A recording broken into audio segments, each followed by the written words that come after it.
Hello there, I'm Dan Weedin. Welcome to another Weedin Unleashed.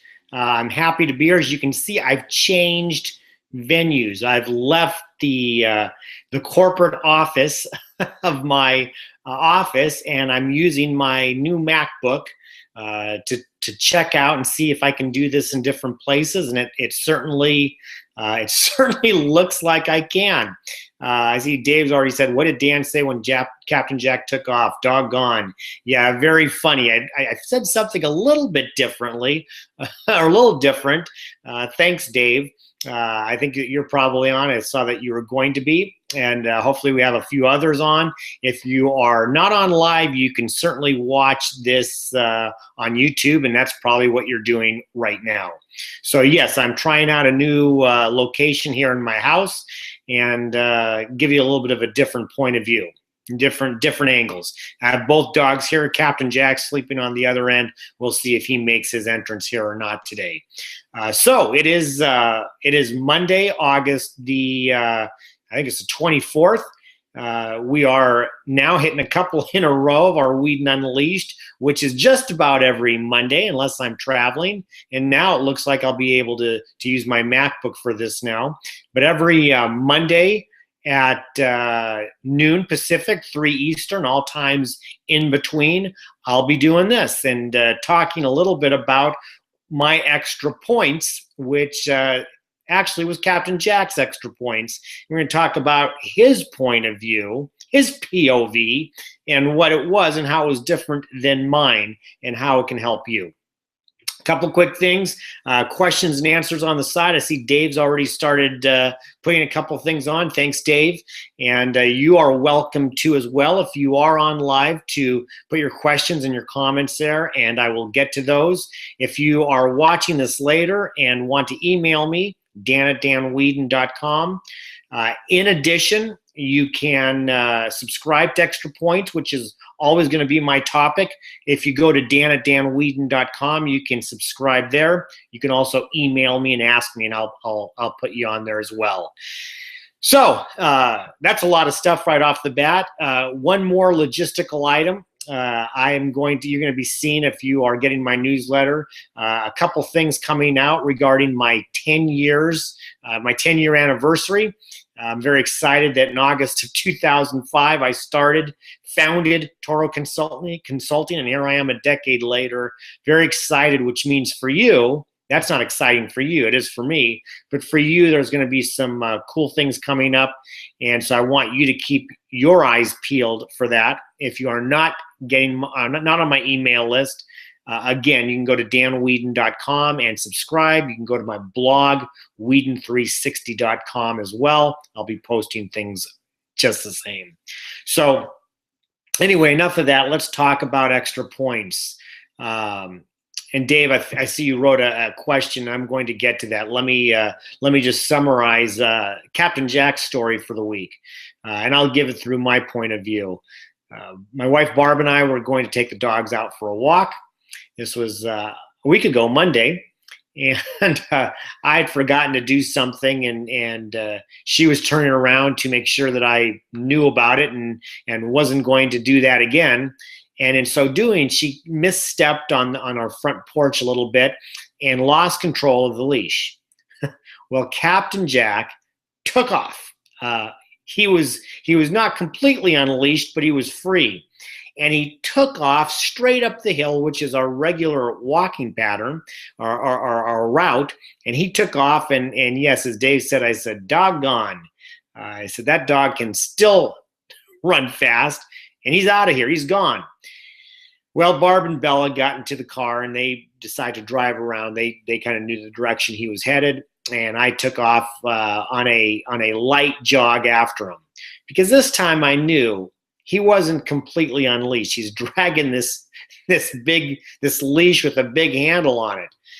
The good news is he didn't go on the green belt. He went in his normal route of walking, which again, he took off quickly, way faster than I could keep up with him. And, as I turned the corner, I thought, I'm a little bit nervous. I don't know how far he's run. And if he's running his normal route, he could be a long ways up the hill. Well, luckily, at about that moment, I heard something. It was him. because he was dragging the handle around on the leash. And I was able to spy him up around one of the houses. He wanted to go behind the gate, which luckily was closed, and I was able to get him there. And I knew, and he knew that he might try to evade me, but it wasn't going to help because I could just step on the leash. He still had a little bit of leash left. And so the point is he had baggage. He had leash left. And I just did a video series for some clients where I talk about baggage, and I talk about being leashed and dragging the leash behind you. Captain Jack was sad that he was dragging some leash behind him that was holding him back. He couldn't be completely free, couldn't be completely unleashed. Well, if you have a leash on. And so the moral of the story is or the question for you today is what leash do you still have on? For many people I work with, for many people I talk to, the leash comes from ourselves. The leash can be poor experiences that we've had that are holding us back. They can be bad judgments we made or mistakes we made that are causing us not to make a similar decision or to take a new decision or try something bold. It could be other people who are what I would call downers in our life. They're the energy suckers who tell us that we can't do that. Nobody can do that. We're not capable of it, whatever. They're holding us down. And in some cases, they could even be family members. I'm fortunate that's not the case with me, but there are many people out there who have family or extended family who do that, especially if it's extended family. That's fixable. But what is the leash, or what are the leashes that you're still dragging behind you as you try to escape the gate, as you try to make decisions and take opportunities and be bold and be fearless, but there's something still holding you back, just like it did with Captain Jack. He couldn't fully get away from me. I had more confidence in being able to stop him in my pursuit of him this time because I knew he was carrying baggage. What baggage do you have? Look at yourself and self-assess. Most of it's internal. It could be fear. It could be trepidation. It could be lack of self-confidence. If it's others, what is holding you back there? What is the fear that you have? Or what are the energy suckers doing that are holding you back that you can get rid of? That's what I'd like you to think of. And Dave, as thank you, happy anniversary. He said thank you.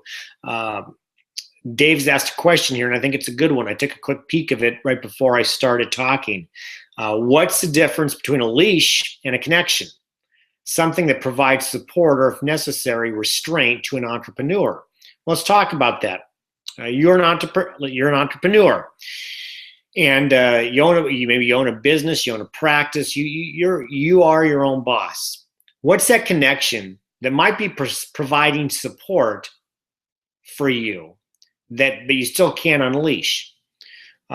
In some cases, I've talked to people who still might be working, still might have a job that is providing them money, and they haven't been able to completely break free and start their new career. In fact, I'm talking to somebody right now who's considering, as he called an option B, considering consulting while still working. That may make sense in the interim, but at some point, you're never going to truly unleash as a consultant if you hold on to that job.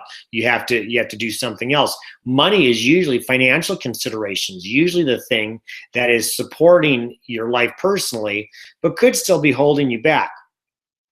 I used to work with a guy named Darren LaCroix. He was my coach for speaking.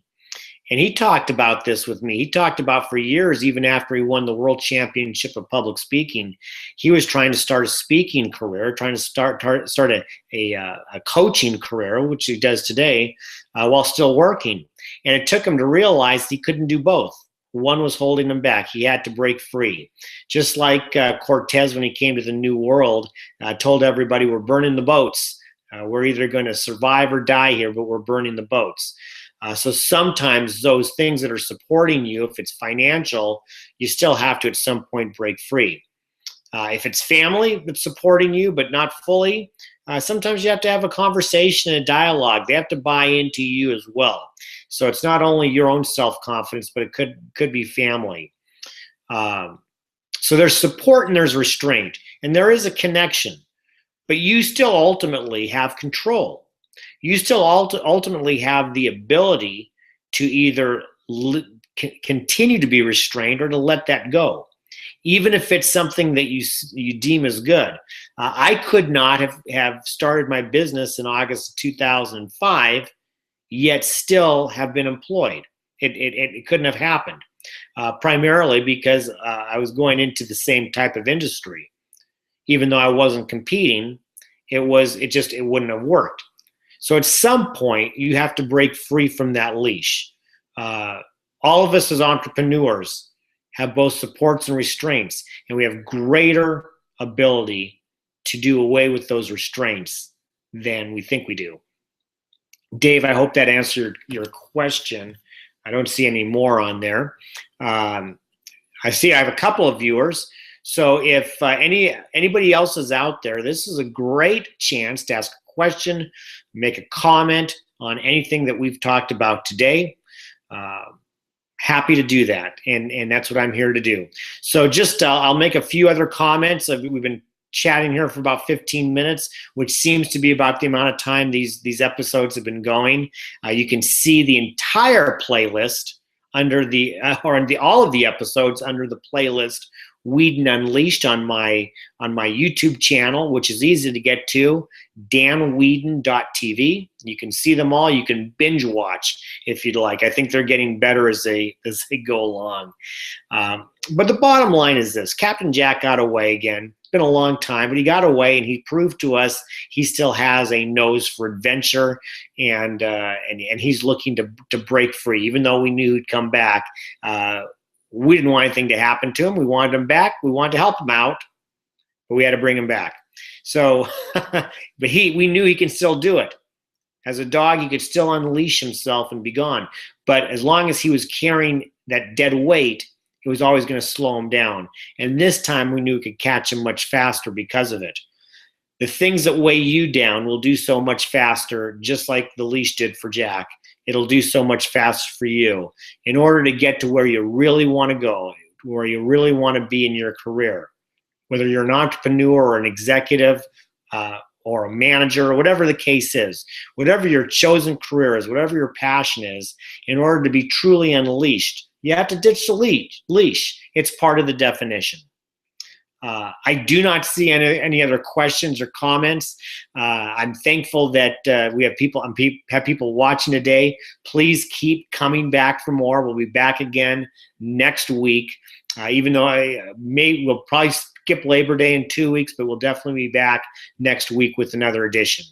Until then, I encourage you to visit my website, to be on my mailing list. I've got some cool things coming out. I also have at a 40% discount of my book, Weedin Unleashed, that you can purchase off that website.